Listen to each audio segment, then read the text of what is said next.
বাংলায় আমাদের প্রথম থেকে বলা ছিল এবারে বাংলায় বিজেপির সুনামি আসবে, তা সেই বিজেপির সুনামি আসছে। আগামী দিনে তৃণমূল বলে কিছু থাকবে না।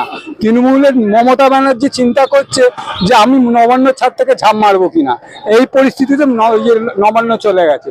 তো সুতরাং নবান্ন বিজেপি তৃণমূল চলে গেছে। আমাদের রাজ্য সভাপতি অনেকদিন আগে কয়েক 6 মাস আগে বলেছে তৃণমূল চলে গেছে, তৃণমূল চলে যাবে, তৃণমূল আর নেই। সুতরাং তৃণমূল আর কোনো কথা নেই। তৃণমূল আর ম্যাক্সিমাম 6 মাস থাকবে, পার্টিটাই উঠে যাবে, বাজারে বিজেপি সরকার করছে এবং বিজেপি সরকার করবে। আগামী দিনে 4 তারিখে 5 তারিখে যখন আমাদের শপথ গ্রহণ অনুষ্ঠান হবে, সেদিনকে নরেন্দ্র মোদী আসবেন এবং আজকে আসছে না, নরেন্দ্র মোদী আসবেন সেদিনকে আমাদের শপথ গ্রহণ অনুষ্ঠানে নরেন্দ্র মোদী আসবেন। ভারতীয় জনতা পার্টি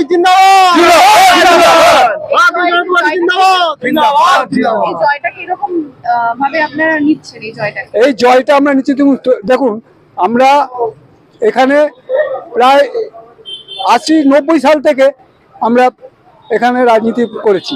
90 সালে আমাদের প্রথমে আমাদের হুগলি জেলায় 4টে ওয়ার্ডে আমরা দিই, 4টে ওয়ার্ডে প্রথম, এবং সারা পশ্চিমবঙ্গে 90 সালে প্রথম আত্মপ্রকাশ করে মিউনিসিপ্যালিটিতে। এবার তারপর থেকে আমরা লড়াইয়ের ময়দানে আছি এবং লড়াই করেছি। আমরা জানি যে জিনিস লড়াই করে সে কোনোদিনও বিতা যায় না, সেই বিটাটা আমাদের যায়নি। আমরা জনসাধারণকে, পশ্চিমবঙ্গের প্রত্যেকটি জনসাধারণের কাছে আমাদের কৃতজ্ঞ শেষ নেই এবং সকলকে আমরা ভারতীয় জনতা পার্টির পক্ষ থেকে প্রণাম জানাই, শ্রদ্ধা জানাই।